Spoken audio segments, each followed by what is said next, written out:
Ahmedabad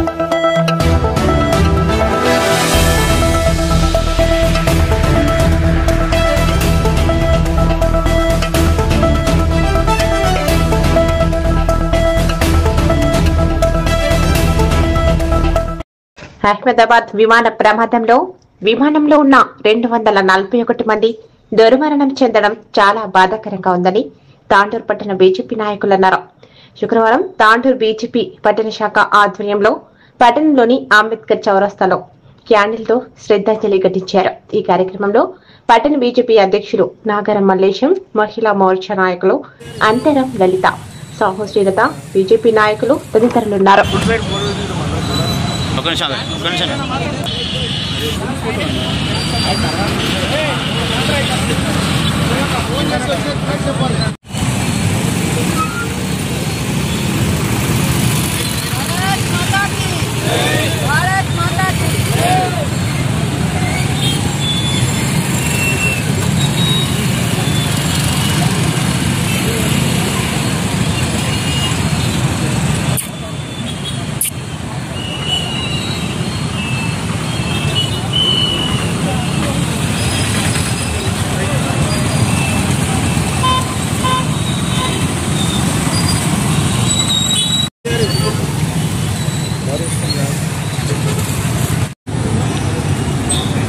take up అయిన విమాన ప్రమాదం చాలా శోకశోభితమైన సంఘటన.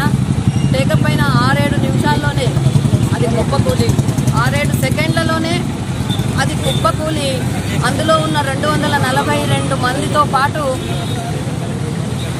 మెడికల్ కాలేజ్ పైన అది పడిపోవడం వల్ల అక్కడున్న కొంతమంది విద్యార్థులు, డాక్టర్లు కూడా ప్రాణాలు కోల్పోయారు.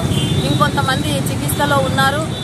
అందులో ఒక అతను 40 సంవత్సరాల విశ్వాస్ కుమార్ రమేష్ అనే ఆయన, అది కూడా విమానం పగిలిపోవడం వల్ల తన సీటు బయటపడడం వల్ల తాను బయటికి పడి తన ప్రాణాన్ని కాపాడుకున్నాడు.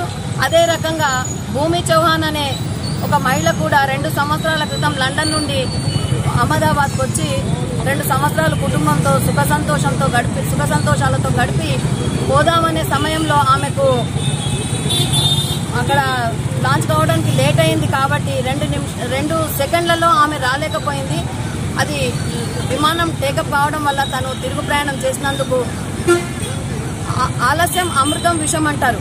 ఆమె ఆలస్యం అమృతం లాంటి జీవితాన్ని దక్కించుకున్నందుకు అది కూడా ఆమె అదృష్టం అనుకోవాలి.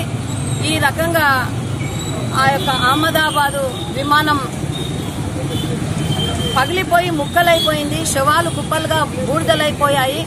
మరి దీనికి ఎంబడే చర్య తీసుకొని అది ఎలా జరిగింది అనేది కూడా ఒక బ్లాక్ బాక్స్ లో విమానం బయలుదేరే ముందు ఇదంతా కూడా వాళ్ళు మాట్లాడుకున్న విషయాలుంటాయి. అది విమానం పగిలి ముక్కలైపోయినా ఆ బ్లాక్ బాక్స్ అనేది అట్లానే ఉంటుంది. అది దొరికిన తర్వాత మరి అందులో పైలట్ ఏం మాట్లాడుకున్నారు, ఎవరితో మాట్లాడుకున్నారు అనే సంఘటన ప్రధానమంత్రి గారు కూడా దాని గురించి సెర్చ్ చేస్తున్నారు. ఈరోజు చాలా దిగ్భ్రాంతి కలిగించే విషయం ఏంటంటే గుజరాత్లోని బోయింగ్ 7878 విమానం ఎయిర్ ఇండియాది కూలడం అనేది చాలా బాధాకరమైన విషయం. దాంట్లో దాదాపుగా 167 మంది ఇండియన్స్, 58 మంది బ్రిటన్ వాళ్ళు, కెనడా వాళ్ళు చాలామంది ఉన్నారు. దాంతోపాటు మెడికల్ కాలేజీ విద్యార్థులు కూడా 24 మంది చనిపోవడం అనేది ఆ ఘోరమైన విషాదం అనేది. దాంట్లో విమానంలో మాజీ ముఖ్యమంత్రి గుజరాత్ రూపాని గారు కూడా చనిపోవడం అనేది, ఆయన ఎనలేని సేవ చేశారు గుజరాత్ ప్రాంతానికి, గుజరాత్ రాష్ట్రానికి. కాబట్టి